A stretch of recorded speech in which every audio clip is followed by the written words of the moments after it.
Interessante que a aula de hoje são as manifestações visuais, né? Que bom, obrigado, viu, gente? Então, aqui vamos falar um pouquinho, algumas poesias de Maria Dolores, ela traz aqui a questão do amor, do ódio e do conflito, né? O homem plantou o ódio, tenda em tenda, e o ódio fez um conflito em graves crises, exterminando as aldeias infelizes. Se ninguém que as preserve ou que as defenda, chegam conquistadores novas senda, ódio e guerra por todos os países. Vem a guerra e eles quebram as diretrizes, pondo um a um sob as cinzas da lenda. Natal, promessa e luz de longas eras, é Jesus renovando as primaveras de amor puro na terra, jamais visto. Tão vivo agora como no passado, o alto herói, nosso Senhor Jesus Cristo. Maria Dolores. Peguei um pouquinho dessa poesia de Natal de Maria Dolores para a gente refletir um pouquinho, porque está faltando pouco tempo para o Natal, né? Vocês acham que a gente vai fazer essa ceia de Natal todo mundo junto? Será que a gente suporta mais um dia junto? Que a pandemia deixou todo mundo dentro de casa, basicamente, né? Ficamos mais em casa que fora agora. É algo para a gente refletir. E o ano novo? Vamos sair para aglomerar nas festas de virada? Como vamos fazer? Bom, entender a manifestação visual, física e os tipos de faculdades mediúnicas que vocês utilizam para ver os espíritos, né? O capítulo 6 e o capítulo 7 do livro dos médiuns, a gente tem lá no capítulo 6 manifestações visuais e o 7 bicorporeidade e transfiguração, que são as duas faculdades mediúnicas que dá uma noção das manifestações visuais. Bom, muitos de nós, quando já está dormindo ali, deitadinho na cama, começa a ver coisas, né? Começa a ter visões, né? Ou dorme e sonha, como diz, né? Vê os espíritos. E eu sempre falo que para todo mundo que a gente não são poucos que conseguem ver com os olhos do corpo físico. Nós vamos ver os espíritos com o nosso corpo perispiritual. É com ele que a gente vê, é com ele que a gente escuta, é com o corpo perispiritual. Nós já aprendemos isso. O difícil é colocar isso na prática. Isso eu sei que é difícil. Entender essa condição. Então, no estado de vigília nosso, que é sem dormir, sem nada, é raro a gente ver aparições. A gente pode ver um vulto passando, alguma coisa assim. Mas passando na cozinha, um lugar mais na penumbra. Por quê, gente? Porque quando tem a luz, a escuridão, ou alguns irmãos ignorantes, eles não se aproximam da gente. A aproximação dos espíritos se dá depois que ao entardecer, que fica escuro, vai ficando escuro, e aí a gente começa a produzir melatonina, que é para a gente dormir, o corpo físico descansar, mas aí essa melatonina é um hormônio sensorial, a gente começa a sentir o mundo espiritual. Você pode ver que as crises nossas espirituais são mais à noite. Uma pessoa que sofre com crises espirituais, você pode ver que à noite é um trabalheiro muito grande, né? Então, os espíritos que se manifestam pela visão pertencem a uma determinada categoria. O que você acha? Você acha que um espírito de luz vai se mostrar para você? Vai ficar de bobeira, vai se mostrar? Ou um espírito mais inferior, que não conhece da técnica de se esconder, ficar oculto? É isso que a gente vê? Muitas das vezes, no nosso sonho, a gente vê nossos familiares, né? E a gente conversa com ele. Você pode ver que o corpo espiritual não tem dente, não tem língua. Você conversa, vê que ele está falando com você, rindo, mas não abre a boca, porque não tem dente, não tem língua. Tem todos os órgãos do corpo físico, só menos isso. Então, o sonho pode ser uma visão atual, uma visão passada, ou uma visão real espiritual. Eu sempre comento sobre o sonho, inclusive Richard Simonetti fala um pouquinho disso. Ele caracteriza em três partes: o sonho reflexivo, retrospectivo, o sonho real e o sonho espiritual. O sonho reflexivo ou retrospectivo é aqueles sonhos, pô, eu estou aqui, aí viu lá, Deus o livre, uma batida de carro. Aquilo me choca tanto, eu fico na minha mente, e à noite eu acabo sonhando coisas ligadas àquela cena. Um sonho espiritual, eu me sinto que estou ali, mesmo que meu corpo seja diferente. É um sonho, basicamente, do corpo perispiritual. Eu vou lá, nos meus arquivos no corpo perispiritual e coloco em cena isso aí. O sonho espiritual, que a gente fala assim, o sonho do arquivo, né, é um sonho ali espiritual. É um arquivo espiritual seu. E o sonho real é aquele sonho que você sente que está ali. Você não assiste em você. Você sente que está ali. Não sei se vocês estão me entendendo. Os outros dois, você assiste em você. E esse sonho real, você sente ali. Se sente naquele lugar. É um sonho real. Então, esses quadros alegóricos do dia a dia nos levam a ter essas encontros aí. E tem pessoas que levam muito a sério esse encontro. Vamos supor que o cara sonha ali que teve uma batida com um parente nosso que ele desencarnou. Ah, meu Deus do céu, não viaje mais não, pelo amor de Deus. A gente fica preocupado com isso, é claro, natural. E o sonho, ele pode ser reflexivo, né? Da mente, pode ser espiritual, dos arquivos, pode ser real. Então, para ser real, é aquele sonho que você está vendo, você está vivenciando também. Então, obviamente, você pode estar dentro do carro e assim por diante. Então, e os sonhos também, eles vão vir tão nítido para você. Ele vai vir no sentido configurado, ou figurado, como diz, né? Figurado, né? Como se fosse uma parábola, né? Você vai ter que entender aquilo ali. Bom, é racional a gente se assustar com a aparição do Espírito, não é não? Eu, quando era pequeno, e minha mãe botava muito medo da gente, inclusive eu tenho esse medo, né?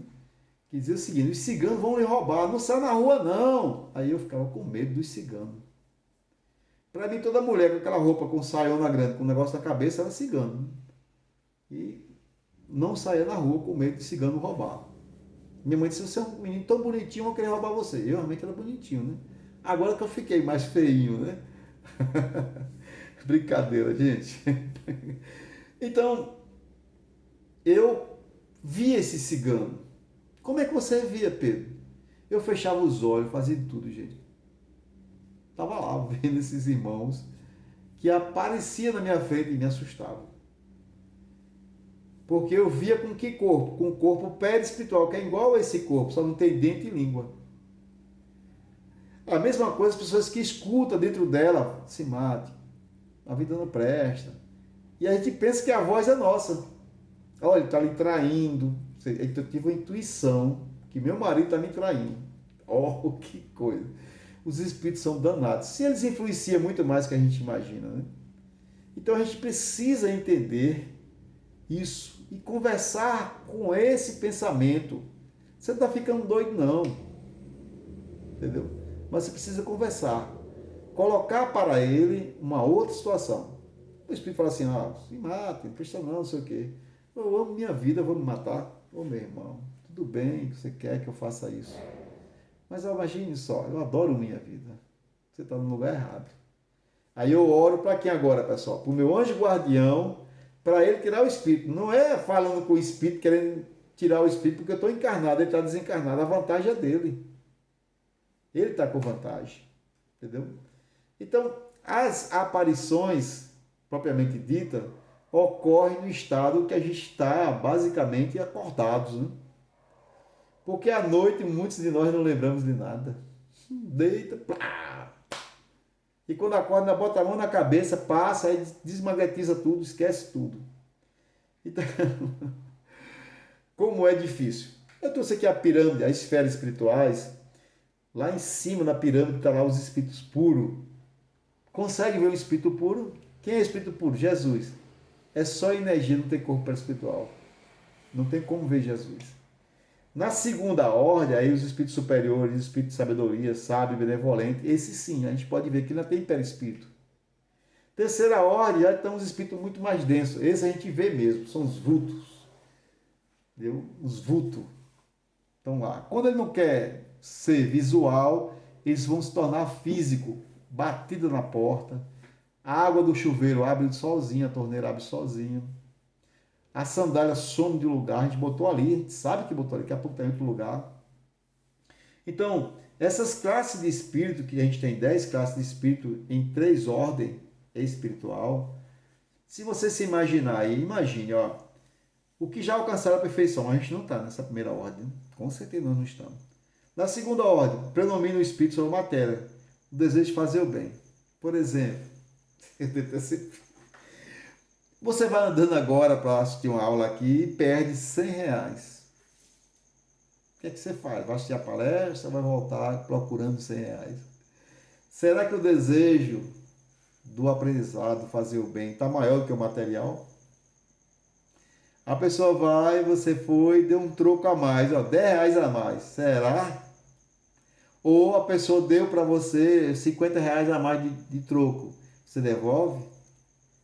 Então, se você faz alguma coisa desse tipo, na segunda ordem você não está. Você deve estar na terceira ordem. Aonde é propenso ao mal, a ignorância, o orgulho, o egoísmo.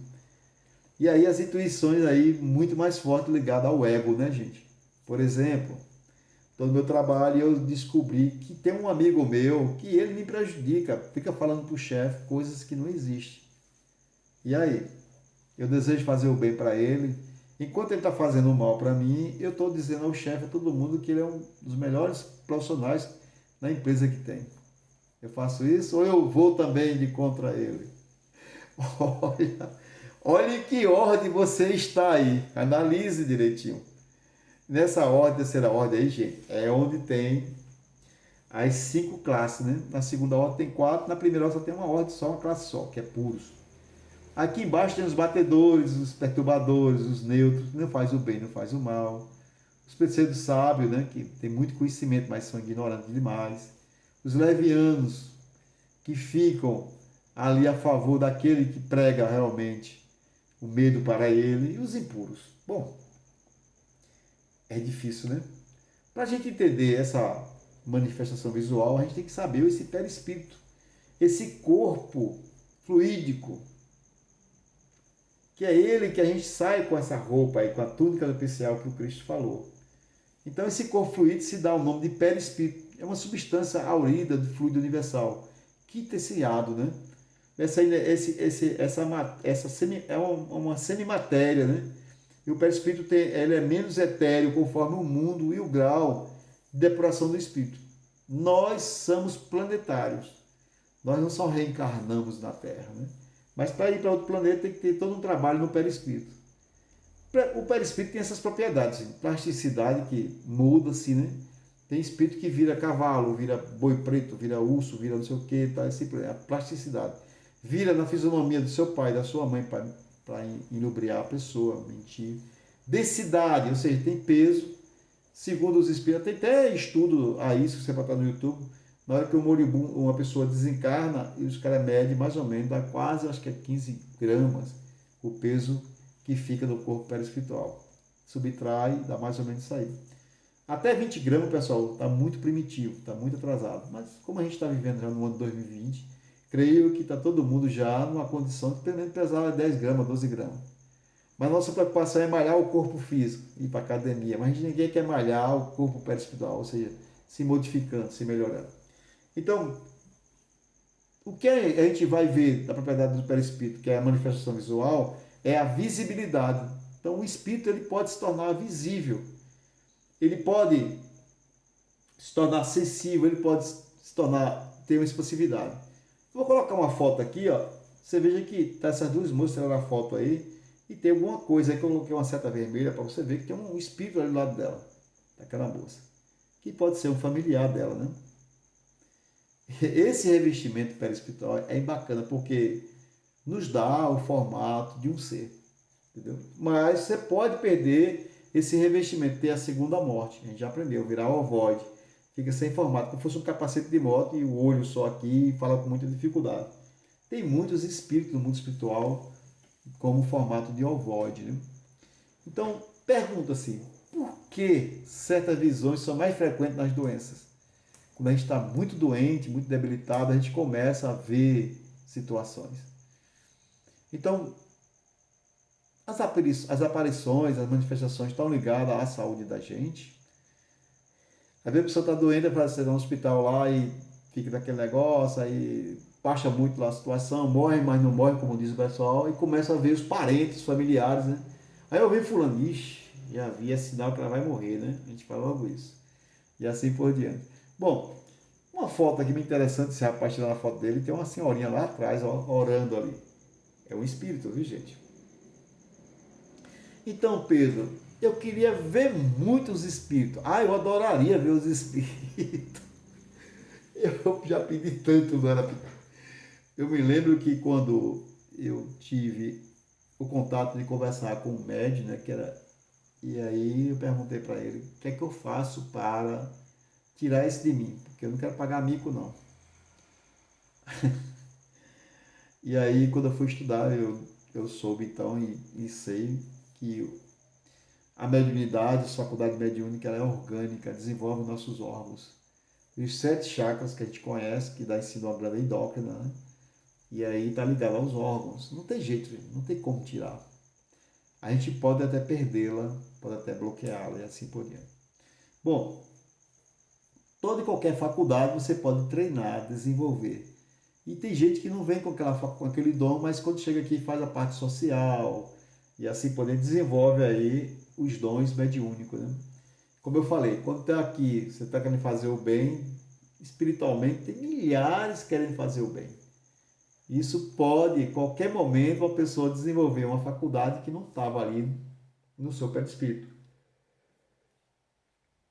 Pode ocorrer muitas vezes, viu, gente? Muitas vezes, às vezes até com os espíritos inferiores ali, a gente começa a vê-los ali numa condição ali difícil, né? A gente não quer entender que seja, né? A gente pensa que é coisa da nossa mente. Então, o que se traduz aí as manifestações físicas, então, Pedro, como ruído, movimentação espontânea das coisas, sumiço, né? A gente sabe que aprendeu que é o fígado, que é o grande faxineiro do nosso corpo físico, ele produz ectoplasma e os espíritos pegam esse ectoplasma e manipulam as coisas materiais, sumindo chaves, sumindo dinheiro e assim por diante. Ou fazendo pancadas em casa. As primeiras manifestações espirituais que eu digo que a doutrina espírita começou ali foi quando as irmãs Fox, nos Estados Unidos, ali observaram todas essas manifestações físicas. Né? Seja como for, as mesas girantes não deixa de ser o ponto de partida da doutrina espírita. Né? No livro dos Médios, capítulo 2, item 60. Né?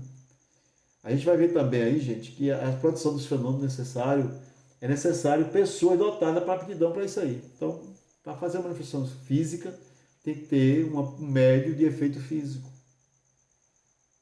Então, trata-se de verdadeiros médios que ignoram as suas faculdades. E aí, o chamamento de médios naturais, que desabrocha a faculdade, independente de você estar em qualquer credo, vai desabrochar. E aí você vai seguir ou não. Você tem o livre-arbítrio, né?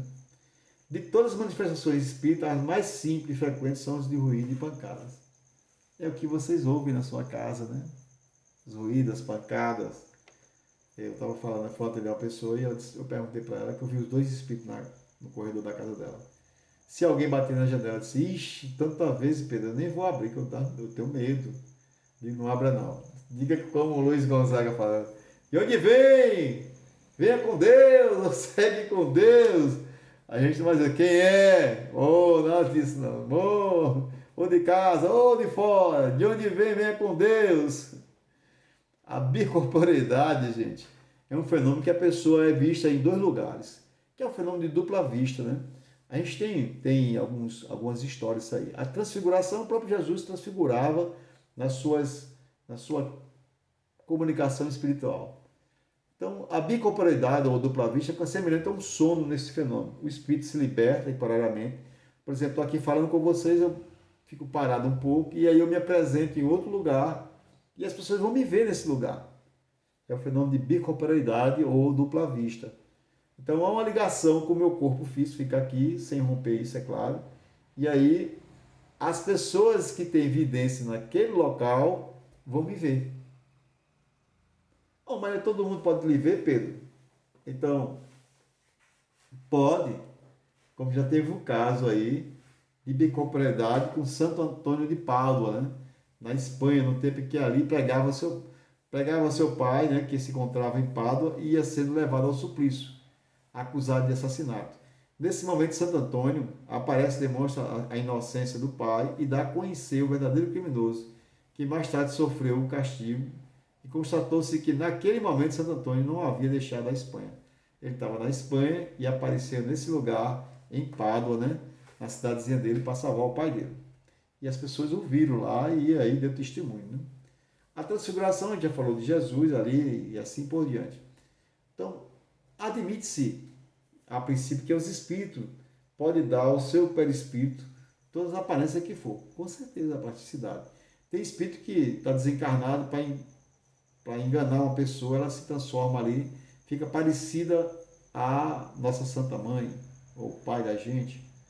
Eles sabem, né? Conhecem. Então, em síntese, gente, como se dá as manifestações visuais e físicas? As visuais, para a gente ver os espíritos, depende da categoria desse espírito e a frequência que ele está, e a sua frequência. Se o espírito quiser, ele se mostra para você. Se ele não quiser, também não se mostra para você. É por isso que a gente vê muitos espíritos batedores, sofredores. A gente vê eles bastante. Mas os outros, que têm um certo conhecimento, só se eles quiserem. Qual os tipos de faculdade de mediúnica estão ligados às manifestações física e visual? A gente sabe que tem um bocado aí, né? Mas a biscopularidade aí, a dupla vista, transfiguração, são faculdades que dão testemunho disso aí. Mediunidade sendo a luz que brilha na carne, a mediunidade é um atributo do espírito, patrimônio da alma imortal. Nós somos imortais, não somos eternos. Eterno só Deus. E Deus dá a imortalidade para a gente.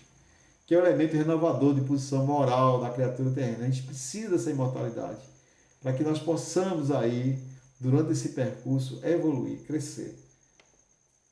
Bom, gente, hoje fica esse olhar aí compassivo, esse olhar reflexivo de vocês e vamos para a gente conversar um pouquinho, que só são 8h22. Olha que coisa, como passa rápido, né? Aí eu voltando aqui, falei rápido, né, gente? Mas alguém com dúvida? Alguém já viu o espírito aí? Oi, Eliane. Oi. Tô.